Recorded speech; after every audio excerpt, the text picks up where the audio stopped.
सर्वांना नमस्कार. 3 वाजलेले आहेत. कुणी 20 मिनटं 25 मिनटं म्हणत म्हणत खूप मनसोक्त तरी त्यांचं मन भरलेलं नाही आहे आणि तुमचंही मन भरलेलं नाही आहे. पण पोट नावाची गोष्ट असते, ती थोडं काही आवाज करत असेल, जास्त वेळ घेणार नाही. म्हणे अध्यक्षाने काय करायचं असतं तर ज्यांनी काही पेपर वाचलेले असतात त्याचा सारांश सांगायचा असतो, म्हणजे सोपं आहे म्हटलं. पण असं नाही आहे. मी दासू सरांचे सगळे संग्रह वाचलेले आहेत आणि मला खूप आनंद झाला की आजच्या या परिसंवादात केवळ एका त्या आजच्या ठरलेल्या तथापि पुरतं न बोलता जयश्रीने खूपच सुंदर पट गुंफला. तर मी आता अगदी एकेका वाक्यात या चौघांनी काय म्हटलं ते सांगून मला जे काय वाटते ते व्यक्त करते. मोजून जास्तीत जास्त 10 मिनटं किंवा कमीत कमी कितीही. तर सुरुवात आपल्या भाऊसाहेब सरांनी केली.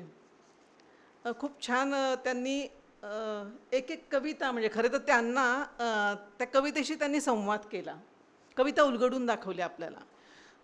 आपल्या कार्यक्रमाची सुरुवात खूप चांगल्या पद्धतीने झाली की तथापीमध्ये म्हणजे शिरणं जे असतं ते त्या भाऊसाहेब सरांनी अत्यंत उत्तम पद्धतीने आपल्याला कवितेत घेऊन गेले. ते सोबत अनेक कविता अशा पटापट उलगडून दाखवल्या त्यांनी आपल्यासमोर. त्याच्यानंतर कदम सरांनी आज ज्यांच्या गझलचं प्रकाशन झालेलं आहे, तर एका वेगळ्या ज्ञानशाखेतला माणूस कवितेकडे बघताना, म्हणजे ते गझलकार आहेत पण तरी देखील त्यांच्यातलं ते भूगोल वगैरे जो आहे, पर्यावरण जे आहे ते त्यांच्या बोलण्यातनं खूप येत होतं. पण स्वाभाविक आहे. म्हणजे मला आज एक जाणवलं की आपण जे व्यक्त होतो ना, ते जे आपण असतो ते व्यक्त होत असतो. आपण बोललो, आपण तथापि विषयी पण आपण जे आहोत ते बोललो, म्हणजे आपल्याविषयी पण आपण बोलून जात असतो. म्हणजे प्रत्येकाचं व्यक्तिमत्व उलगडलं त्याच्या बोलण्यातनं. म्हणजे भाऊसाहेब सरांचा जो ॲप्रोच आहे कवितेकडे बघण्याचा किंवा एकूणच साहित्याकडे बघण्याचा, तो त्यांच्या ह्याच्यातनं जाणवला की अगदी स्टेप बाय स्टेप ते गेले. कदम सरांनी एक छान भारावणं होतं, खूप सुंदर भारावलेत ते. आणि सकाळी आपल्या मला वाटतं फुलारी सरांनी पण खूप सुंदर सूचकपणे त्यांना सांगितलं आहे. तर एक भारावलेपणाचा अनुभव त्यांनी व्यक्त केला चांगल्या पद्धतीने. आणि सगळ्यात महत्त्वाचं की कुणाला काय सापडतं, मी म्हटलं ना आपण जे असतो ते आपल्याला सापडतं, तर त्यांना पर्यावरण सापडलं कवितेतलं. हे एक अद्भुत गोष्ट घडलेली आहे इथं की साहित्याच्या प्रांतात पर्यावरणाच्या अंगाने देखील विचार झालेला आहे कवितेचा. त्याच्यानंतर जयश्रीने, मी म्हटलं की मला खूप आवडतं, म्हणजे आता कदाचित काही गोष्टी रिलेट करता येतात तशा, की जयश्रीचा स्वभाव कुठच्या अंगाने मला रिलेट करता येतो आणि जे आवश्यक होतं आजच्या परिसंवादामध्ये असलंच पाहिजे या पद्धतीचं विधान. कसं की त्या कवीच्या कवितेकडे नुसतं जाऊन त्या कविता संग्रहाकडे डायरेक्ट नेलं की गांगरायला होतं जरा. त्या कवीचा प्रवास आपल्यासमोर जर सांगितला कुणी उलगडून, तर ते खूप चांगलं होतं. म्हणजे कशा पद्धतीने की आपण सगळेजण एकमेकांना भेटत असतो अशातला भाग नाही. काही जण पहिल्यांदा भेटलेले असतात, काहींनी एखादा कविता संग्रह वाचलेला असतो, हा वाचलेला नसतो. पण एक समग्र आकलन त्या कवीचं जयश्रीने खूप सुंदर मांडलं आणि न्याय दिला. म्हणजे तिच्या आजच्या या परिसंवादाला तिने केवळ आजच्या तथापीपुरतं न बोलता मेळापासून सुरुवात केली. म्हणजे एखाद्या कवीचं ललित गद्य देखील किती अप्रतिम काव्य असू शकतं हे तिने खूप सुंदर पद्धतीने सांगितलं. आणि तिने एक महत्त्वाचं विधान केलं, म्हणजे की आधुनिक माणसाचा सांस्कृतिक पेच सांगणारी कविता ही. दासू सरांचं समग्र लेखन जर बघितलं तुम्ही, तर या विधानाचं अगदी म्हणजे पुष्टी करणारं विधान आहे हे.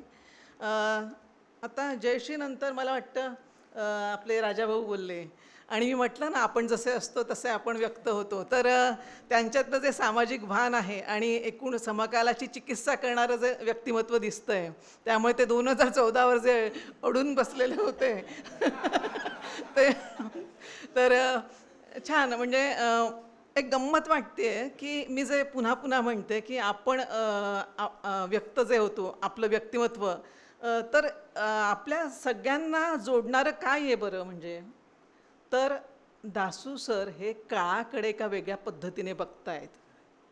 त्यामुळे प्रत्येकाला जो काळ पकडता आला, टिपता आला, रिलेट करता आला, त्याने तेवढा काळ उलगडला आपल्या पद्धतीने, मी असं म्हणते. आणि तसंच घडतं. म्हणजे आपण काही समग्र नाही समजू शकत समग्राचं आकलन व्हायला सकाळी मोरे सर जे बोलले की इंटेलिजन्स आणि इंट्युशन खूप महत्त्वाचा मुद्दा मांडून गेले मोरे सर जाता जाता, की केवळ बुद्धिमत्ता असून चालणार नाही, आपल्याला तुमच्याकडे इंट्युशन, प्रातिभशक्ती जर असली आणि याचा मेळा जर जमला तर मग दासू सरांसारखी कविता होते. दासू सरांच्या कवितेमध्ये इंटेलिजन्स आणि इंट्युशनचा खूप सुंदर वापर आहे. आणि मी म्हटलं की काळाचा तुकडा प्रत्येकाला गवसला तसा दासू सरांच्या त्या अवतरण चिन्हाविषयी जयश्रीने खूप छान भाष्य केलं. पण मला असं वाटतं सगळ्या अवतरण चिन्हांच्या पलीकडे गेलेला हा कवी आहे. तो केवळ समकालाविषयी बोलत नाही आहे. म्हणजे आपण म्हणाल ना 200, 250 किंवा पुढची 50. मला असं वाटतं प्रत्येक कवी आपापल्या काळाविषयी बोलतोच बोलतो, मागच्या काळाविषयी बोलतो आणि पुढच्या काळाविषयी पण सूचकपणे बोलत असतो. कसं? तर आता दासू सरांच्या कविता संग्रहाची शीर्षकं जरी बघितली तुम्ही, खूप सूचक आहेत आणि काळाचं सूचन करणारी ती शीर्षकं आहेत. त्यामुळे ती अवतरण चिन्ह सोडून द्या, म्हणजे काही क्षणापुरते असं मी म्हणेन. तुर्तास तुर्तास आपण या विषयाकडे वळूया. तुर्तास थांबतोस का जरा? तुर्तास पुढे काही बोलतच नाही. नाही, मला असं वाटतं की एवढं काही तुम्ही विश्लेषण करण्यापूर्वी, तत्पूर्वी मागचा काळ आणि हे 2014 वगैरे आपण म्हणतो ना, अहो तथापि बरंच काही असतं. काळाच्या एका विशिष्ट अवतरण चिन्हात किंवा कुठच्याही ह्या अवतरण चिन्हांमध्ये आपण नाही बांधू शकत कवीचं इंटेलिजन्स आणि त्याचं इंट्युशन. ते कालातीत असतं. आणि दासू सरांनी जे म्हटलं की त्यांची कविता एका तपाने येणारी कविता असते, बरोबर ना? म्हणजे आली, ते बोलले नाहीत पण म्हणाले. आणि भावसार सरांनी त्या तकारांचा छान उल्लेख केला. म्हणजे मला खरं तर इतकं काही काय बोलायचं आहे, सकाळपासून इतकं सुचलं आणि ना मी अगदी फार आदर्श विद्यार्थ्याप्रमाणे नोंदी घेतल्या. म्हणजे आणि मी यांच्या आपल्या राजाभाऊंच्या इथं मी नोंदी घेणं सोडून दिलं, कारण तो इतका समकाल होता की तो आपल्या डोक्यात आहे. त्याच्यामुळे मी थांबले तिथं नोंदी घ्यायला. तर पुन्हा येतं की भावसार सरांनी ज्या तकाराविषयी बोललं, तर हा जो तने झपाटलं आहे सरांना. का एखादा कवी उगाच का एखाद्या शब्दाच्या मागे लागतो? हा माणूस म्हणजे जसं आता राजाभाऊंनी म्हटलं की काळावर मोहर उमटवणारा असा कवी आहे हा. त्यांनी संस्कार करतो, प्रभाव पाडतो, असं बरंच त्यांनी खूप वैशिष्ट्य त्यांच्या परीने नोंदवली तिथं. मला म्हणजे आपल्याला सगळ्यांना माहिती असेल की सिंहाविषयी गोष्ट आहे की सिंह चालल्यानंतर प्रदेश पादाक्रांत केल्यानंतर असा मागे वळून बघतो, त्याला सिंहावलोकन म्हणतात. मला वाटतं दासू सर प्रत्येक संग्रहानंतर असं एक सिंहावलोकन करतायत काळाचं, आणि आम्हाला प्रत्येकाला जागं करतायत, मागे वळून पहा. पण मागे वळून पाहताना आपली मान हळूच पुढेही येणार असते, बरोबर? ती पुढे येणारी मान आणि तुमच्या लेखनातून तुम्ही जे काही सध्याचा काळ म्हणा किंवा कालातीत असं जे काही म्हणा ते व्यक्त करणार असतात, ते किती दूरचं असेल हे काळच ठरवणार असतो शेवटी, बरोबर? जयश्रीने जे म्हटलं की आधुनिक माणसाचा पेस व्यक्त करणारी ही कविता आहे, तर अगदीच मी सहमत आहे. म्हणजे मला इथं एक छोटीशी आठवण, पुन्हा घड्याळाकडे बघू दे, 3:07 झाली आहेत. 3 मिनटं नक्कीच बोलू शकते मी, 10 मिनटं असल्याप्रमाणे, पण तरी बघू. तर माझे PhDच्या व्हायवाचे सर अध्यक्ष होते त्या समितीचे. माझा विषय होता उत्तर आधुनिकता आणि मराठी कविता. सरांनी काय प्रश्न विचारलेला मला म्हणजे लक्षात आहे. म्हणजे आता कोण काय बोलतं, म्हणजे मी नेहमी नाही, मला एक वाईट सवय, वाईट नाही म्हणजे काय, चांगली वाईट नाही, मी म्हणते की प्रत्येकजण आपल्याविषयी बोलत असतो, बरं का? म्हणजे दुसऱ्यांविषयी बोलता बोलता आपल्याविषयी पण बोलत असतो तो माणूस. आपल्याविषयी बोलत असतो मीन्स व्हॉट? त्याला आकळलेलं, त्याला भावलेलं, त्याला समजलेलं, उमगलेलं तो व्यक्त करत असतो. आपलं बोलणंच आपल्याला गवसलेलंच आपल्यातनं येत असतं बाहेर. सरांनी मी म्हणजे आता प्रचंड टेन्शन व्हायवा म्हणजे भयंकर. आणि आम्ही एक तर त्या कोरोनाच्या कृपा म्हणून माझं ते PhD झालं नाही, तर PhD मी आयुष्यात त्या डॉसाठी कशाला PhD करा, पण म्हटलं चला सगळे करतात म्हणून करूया. अनेकांनी काही प्रश्न विचारले कमिटीतल्या लोकांनी. सरांनी मला विचारलेला प्रश्न होता की नामदेव ढसा तुम्हाला उत्तर आधुनिक कसे वाटले? सरांनी अगदी नेमका प्रश्न म्हणजे माझा जो माझ्या ज्या विषयाची जी व्याप्ती होती म्हणजे मी पुन्हा काळाकडे जाईन की सर काळाकडे फार सजगतेने बघतायत. प्रचंड सजगता आहे काळाकडे बघण्याची त्यांची.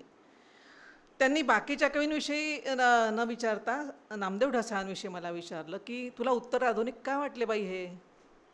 मग मी उत्तर दिलं तर छान समाधान झालं. मीच त्यांना म्हटलं की परिघावरचे आवाज केंद्रस्थानी येणं, ज्यांना कधीच कुठचं व्यासपीठ नव्हतं, अनेक वर्षांचे दबलेले, शोषित, पीडित, वंचित त्यांचे आवाज केंद्रस्थानी आले उत्तराधुनिक विचारात. त्यामुळे नामदेव ढसाळांची कविता ही परिघावरचे आवाज केंद्रस्थानी आणणारी कविता आहे, म्हणून ती मला उत्तराधुनिक वाटतात ते कविता. सरांनी मग तो पूर्ण इंटरव्ह्यू एकदम वेगळा असा टर्न झाला. माझा आत्मविश्वासही वाढला. म्हणजे माहिती आहे का की तुम्ही खुलता केव्हा, जेव्हा तुम्हाला तुमचा आतला आवाज व्यक्त करता येतो ना, तेव्हा तुम्ही खुलता आणि समोरचेही खुलतात. नाही तर मग तसं टिपिकल असं जे झालं तर मग काहीतरी बोजड व्हायला लागतं, संवाद संपतो. तर सर उत्कृष्ट शिक्षक आहेत आणि उत्कृष्ट समाजभाष्यकार आहेत आणि संवाद करणारे आहेत. त्याच्यामुळे त्यांच्या कवितेत येणारी चित्रमयता, दृश्यमय, खरं तर मला वाङ्मयीन अंगाने खूप बोलायचं होतं, पण अध्यक्षाने बडबड करायची नसते जास्त, त्याने त्या ठरवून दिलेल्या परिघातच बोलायचं असतं. पण खूप चांगल्या पद्धतीने या मंडळींनी उलगडलं की सरांच्या म्हणजे इथं मी का आले या मुद्द्याकडे, वाङ्मयीन मूल्याकडे, तर संवादात्मकता. सरांमधला जो शिक्षक आहे तो सदैव जागा आहे. मी तर म्हणेन शिक्षकापेक्षा मला त्यातलं गुरुत्व, गुरुतत्व, प्रत्येकात गुरुतत्व असतं